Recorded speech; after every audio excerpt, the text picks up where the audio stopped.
Hi guys, welcome to my channel. My name is Rachel. You know me, I know you.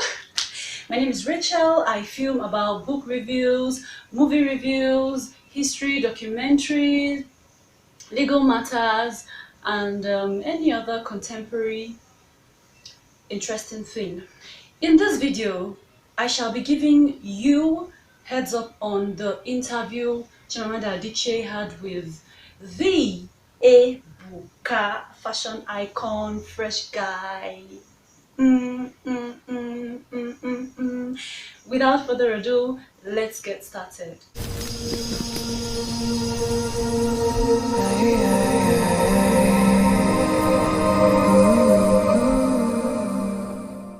Welcome back guys. If this is your first time in this channel, hey, hi, welcome.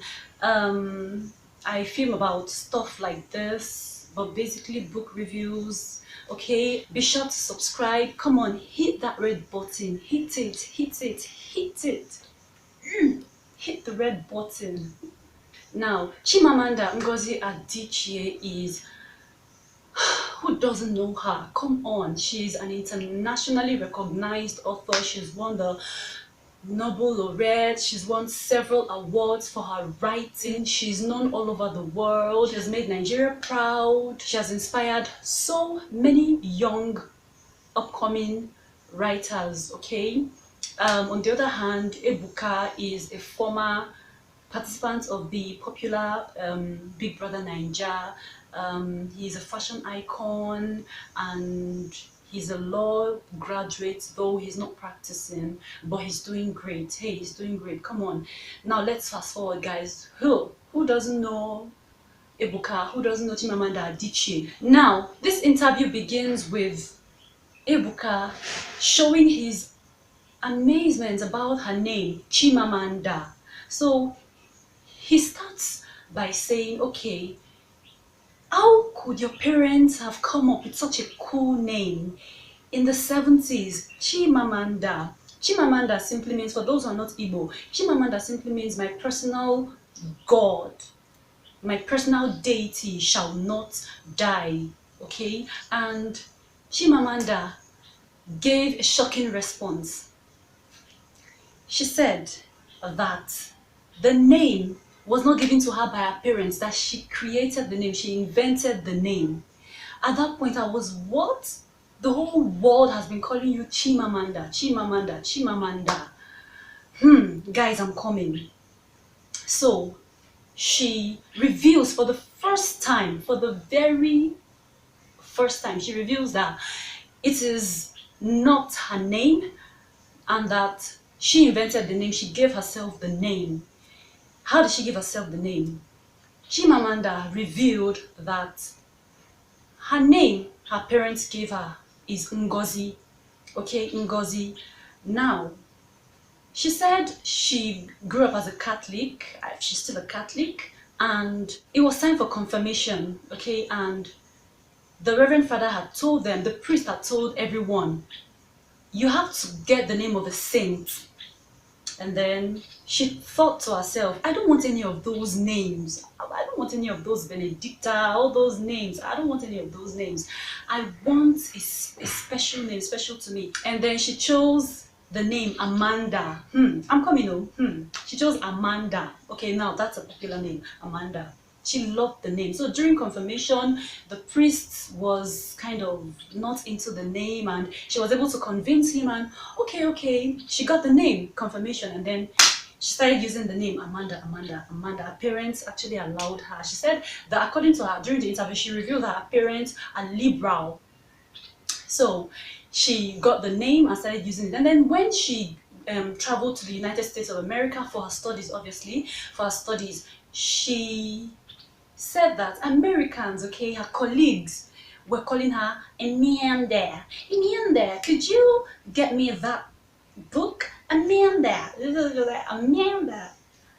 And then one day, she was in her room. Her book, Purple Hibiscus, was about to be published. This is years later, okay? Her book, Purple Hibiscus, was about to be published. And she was thinking to herself, on the bed, she was thinking to myself that day, I don't want to be a man there.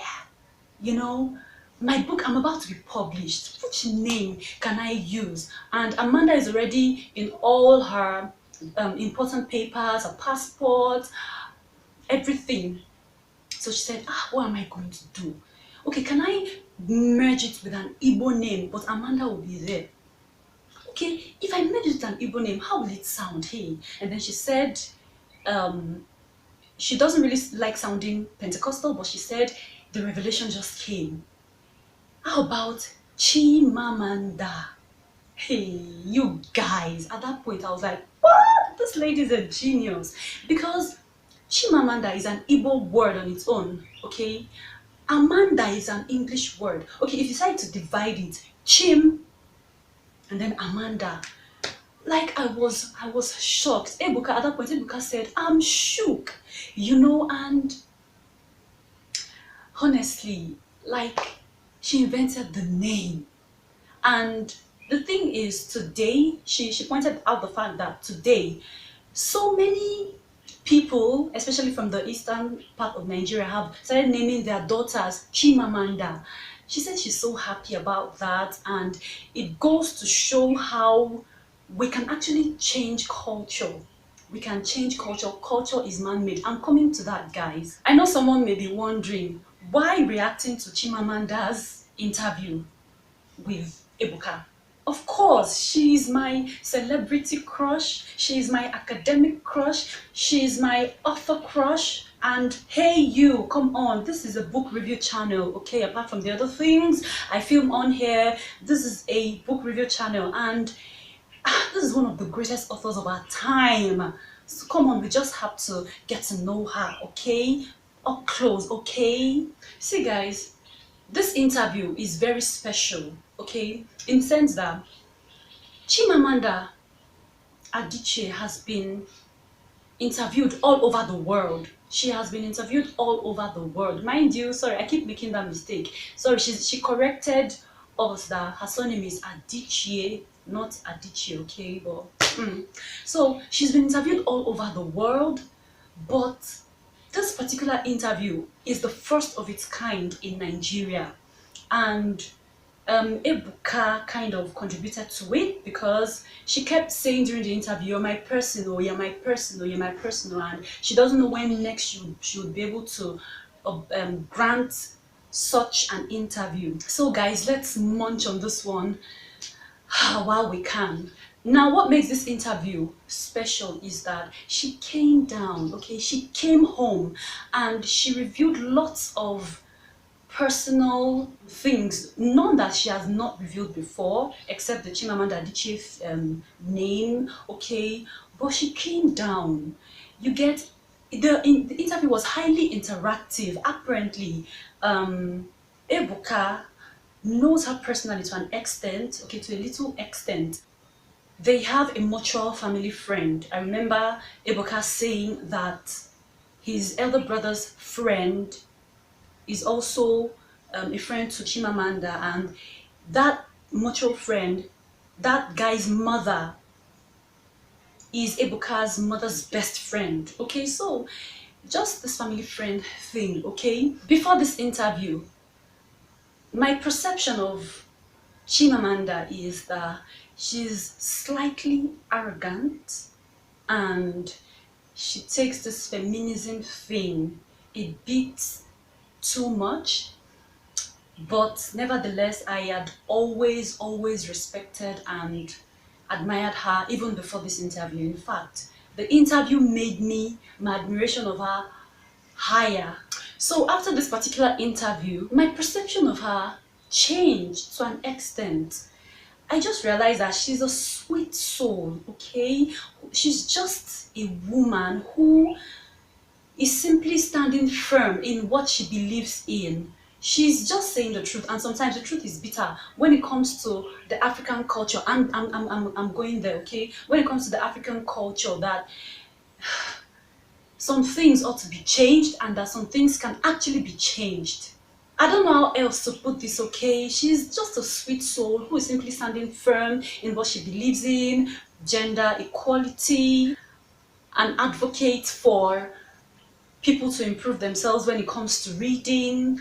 Other interesting revelations from this interview are as follows. Now, there's this silent belief, okay, should I call it popular belief, that although Chimamanda Adichie's books are fiction, but they are somewhat depictions of her life. For instance, people, after reading Popular Hibiscus, thought that Kambili's father is a replica of Chimamanda Adichie's father. People thought that Ifemelu in her book Americana is a reflection of her. Now, in this interview, she revealed that no, her books are completely fiction, the characters are completely made up, and that she only borrows from her life to add to these characters. And she even reiterated the fact that in Americana, for those of you who have read Americana, that she's more of Obinze and not Ifemelu, and that Ifemelu is more Americana than Chimamanda Adichie. I remember talking about this, she being a reflection of some of the characters in some of her books. Ebuka was teasing her that, so person in your life that you just told us about now is ceiling in Americana. Was it ceiling? She was mortified at that point. Now, please don't be lost, okay? For those who have read Americana, ceiling refers to Obinze, okay? I can't start talking about that now. A little while ago, I did something. I did a book review on Americana. You may want to check that one out. Quickly, just you can scroll through the description and you see the link to Americana book review. Okay, now right back to our discussion. So Ebuka was teasing her and said, so that guy, that boy you told us about when you were very young, so I think maybe he's ceiling, right? She was motivated. She said, no, I was a child, it's not ceiling. Okay, I didn't have any experience with any ceiling. That's just a fictional character. This next thing she revealed during the interview got me personally. It really got me and challenged me. It was revealed during the interview that it was not always rosy for the Chimamanda Adichie. It was not always rosy. You see that America she studied and wrote a book and got published. She only went there on scholarship. She only went there on scholarship. She revealed that she was studying medicine at the University of Nigeria, Nsukka, a federal university. Okay, fine. I attended a federal university, so I believe at that point she came down to my level. I saw that at a point in her life she was in my level. Okay, she was reading medicine, and then at a point she thought to herself, this is not what I want. She revealed that her initial plan was that okay, she would become a doctor and then she would write at night and practice medicine during the daytime. At that point, I thought, if she had taken that route, it wouldn't have been rosy, because it's even in the night that doctors get called the most. So, thank God she changed her mind. Okay, so she said the initial plan is that she would read medicine and write at night, and after 1 year, she couldn't take it anymore. She could not take it anymore. She was writing short stories at the back of her notebook, at the back of her textbook. She couldn't take it anymore. She approached her father and changed to pharmacy. After changing to pharmacy, she couldn't take it. In fact, when they went to the dean, her father called the dean. The dean said, why? She's so bright. In fact, the dean now called for her, is it transcript or results? I don't know. The dean thought she was struggling, and then he said, no, she's doing so well. Why? And then she just said it's not what she wants. So she said, thank God her parents are very liberal. They listen to their children and try to understand why they try to take certain decisions, and okay, if it's reasonable, they allow them. See, kudos to liberal parents all over the world. Okay, kudos to liberal parents. Okay, so guys, let me tell you something.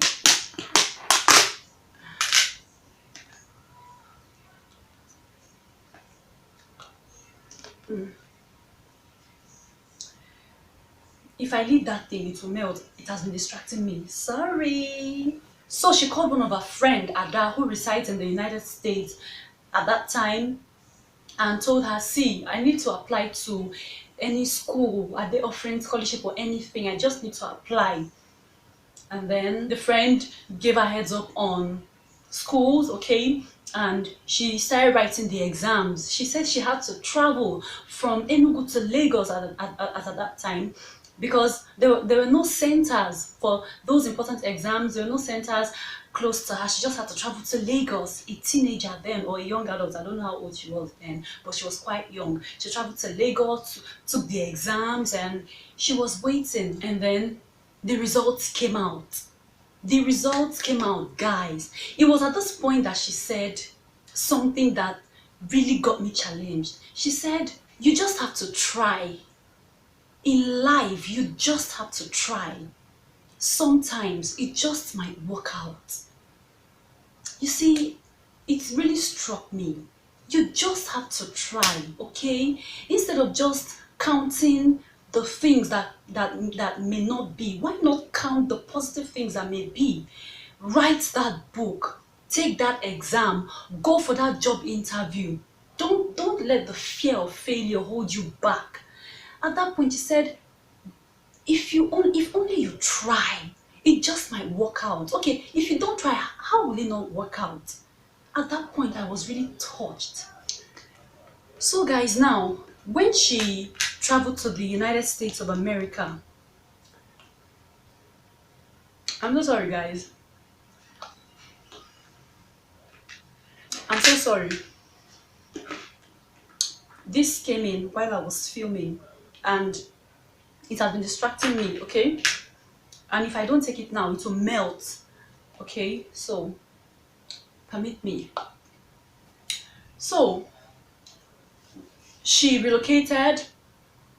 Thank goodness. Our elder sister, who is a doctor and had just started her practice then and was trying to develop her practice. I don't know how she put it, she tried to develop her practice. Her elder sister was already residing there. And then Chimamanda Adichie relocates and starts schooling. I think the school is located in Connecticut, okay, and she had to transfer from that school to another school, Philadelphia, okay. She didn't transfer because she had the luxury of transferring from one school to another. No, her sister needed to move with her family and she needed Chimamanda Adichie because apparently Chimamanda was the one looking after her sister's son, her nephew. Okay, her nephew. She was looking after her nephew, and it was at that point that she said another thing again that blew my mind. She said, America is hard. If you ask me,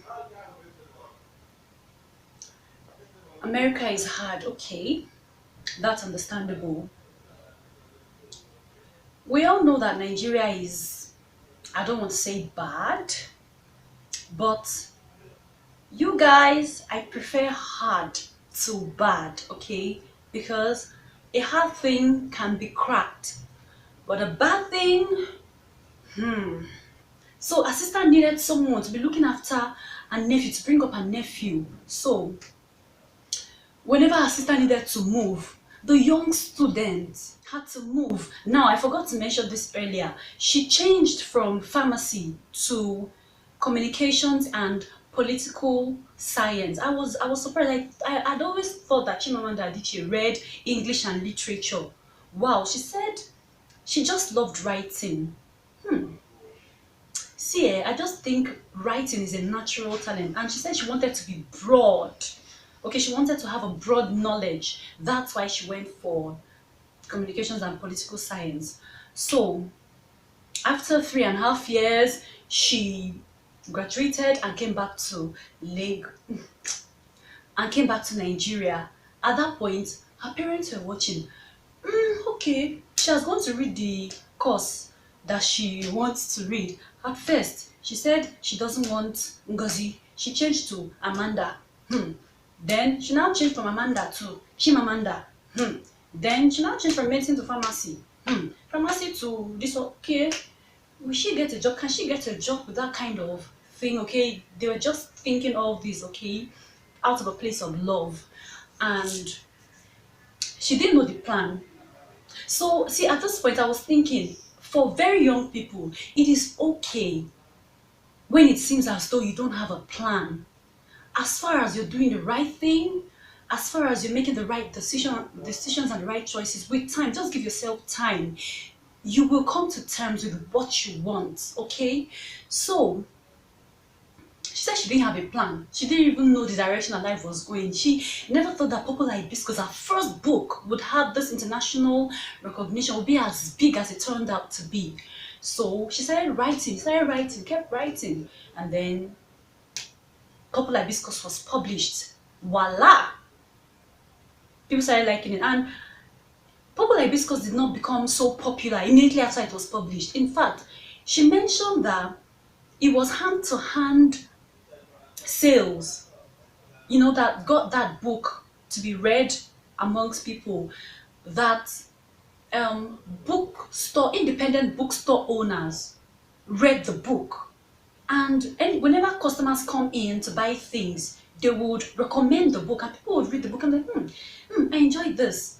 Before you know it, they translated the book to other languages all over the world. And I remember then, she was 29 years old. I remember I was in secondary school as at that time. They were comparing her to Chinua Achebe. They compared Popular Hibiscus to Things Fall Apart. And then she won a Nobel laureate, 29. I remember, I watched it on TV. I remember the dress she wore. It was one nice armless top, or was it a gown? I remember. I was like, wow, this young girl, she was 29 then. She won the Nobel laureate. I was like, wow. Ladies and gentlemen, at this juncture,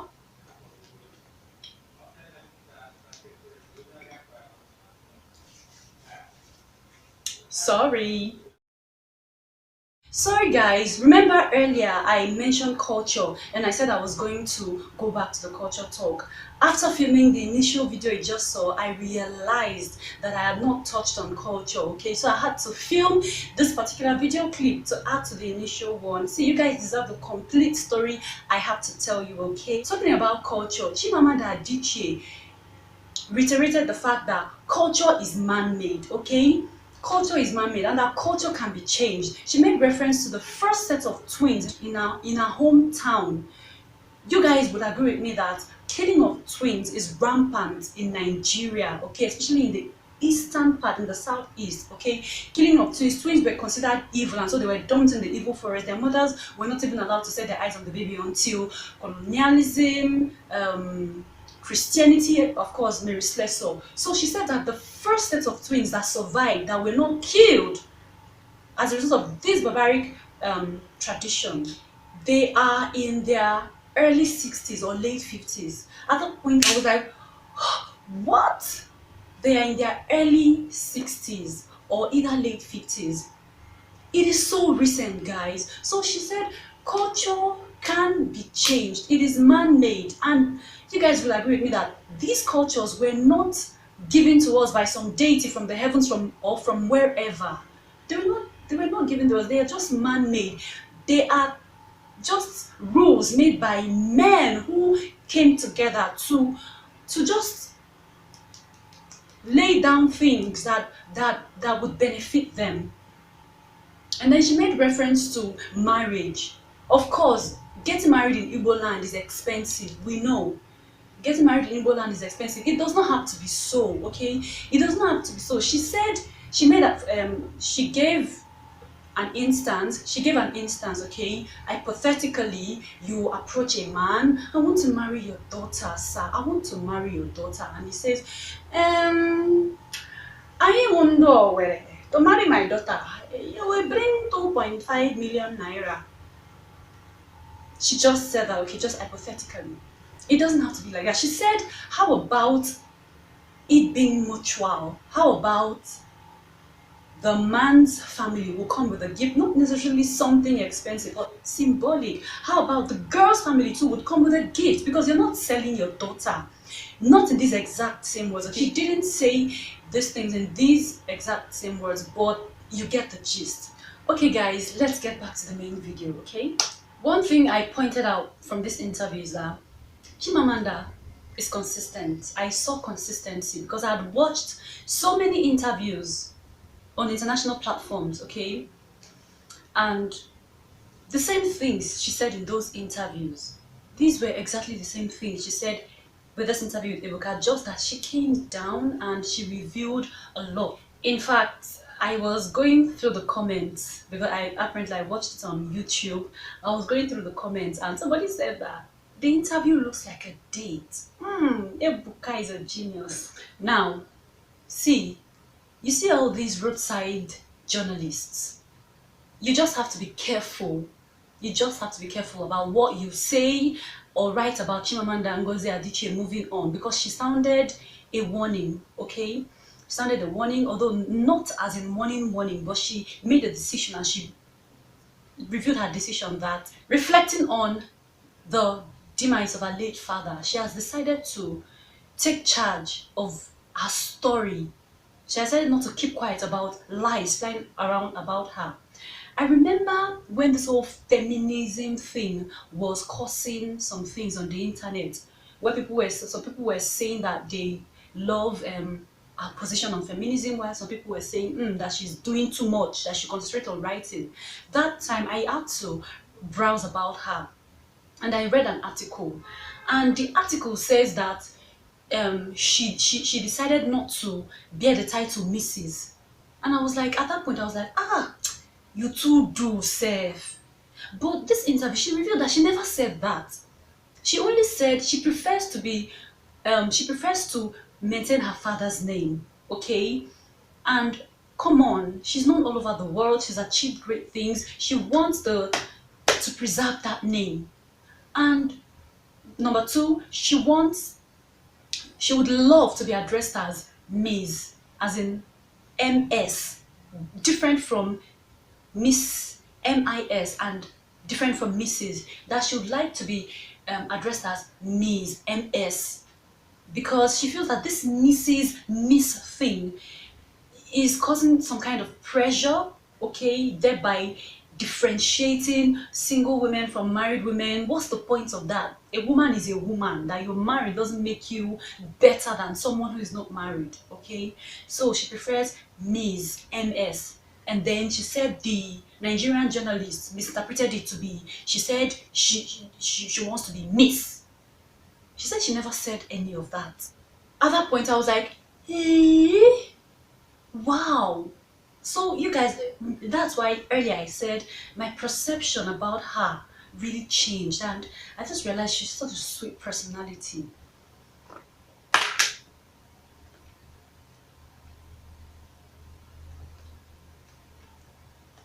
So she said that moving on, any journalist that writes lies about her or publishes or airs lies about her should be expecting her lawyers.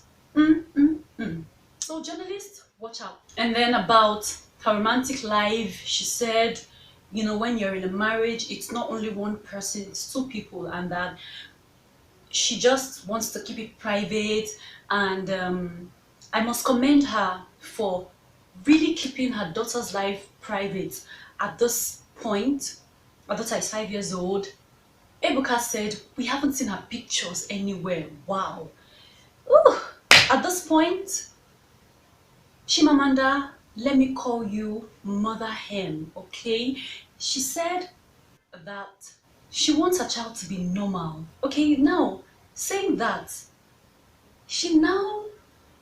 I was now comparing her to Michelle Obama, because Michelle Obama too mentioned something like that earlier. No wonder they're friends, they have things in common.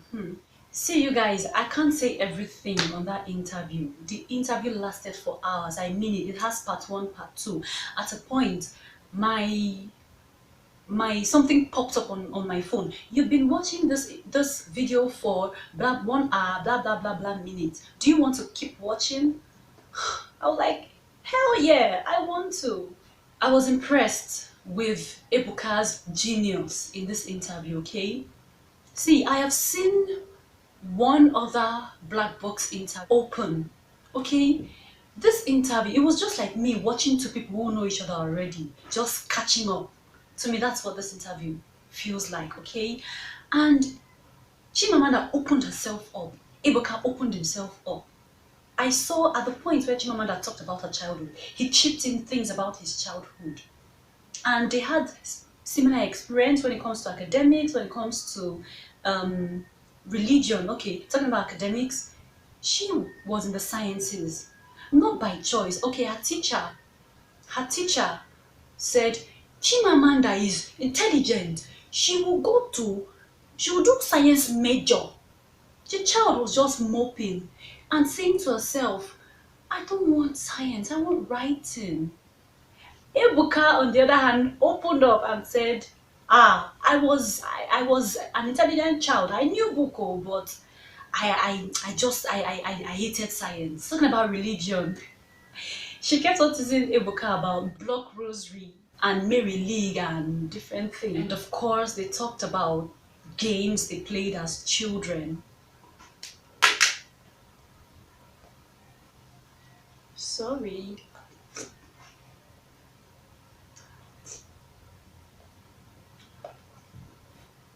While the interview was coming to an end, I was like, please, please, please, please, please, please, let her talk about Half of a Yellow Sun. I want to know her thoughts on that movie because people around me know that I hated that movie. You guys, I am so glad. See, I feel exonerated. I feel so exonerated. She expressed her disappointment about that movie, Half of a Yellow Sun, because I was like, how can a book written by Chimamanda be depicted like this? I just feel that that movie was produced in a hurry. It's almost as if the director did not read the book or did not really take his time to read that book. She even said that Ugu was not properly depicted in that movie. And I'm so glad at that point, Ebuka asked her if someone pushes for a remake of that movie, would you accept? She said, oh yes, if the right team comes along. I felt so exonerated. I remember seeing Half of a Yellow Sun. I was disappointed. I was like, did they do that movie on a budget? What's going on? Half of a Yellow Sun. And I believe that if a Nigerian producer or director had worked on that movie, it would have come out better. I mean, one based in Nigeria, like Kunle Afolayan.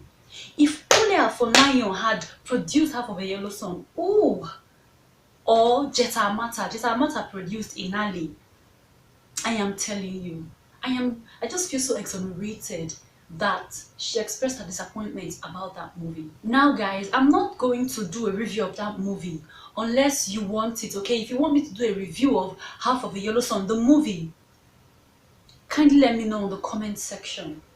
So guys, we have come to the end of this video. I do hope you enjoyed it. Kindly subscribe if you haven't subscribed. If you enjoyed this video, please give it a thumbs up and don't forget to share. For those who have subscribed, kindly click on the notification bell to get you notified of my videos moving on. Stay safe, be happy always, okay? Okay, I need you. You need me, okay? See you in my next video. For her what? For her beautiful writing, and then she chose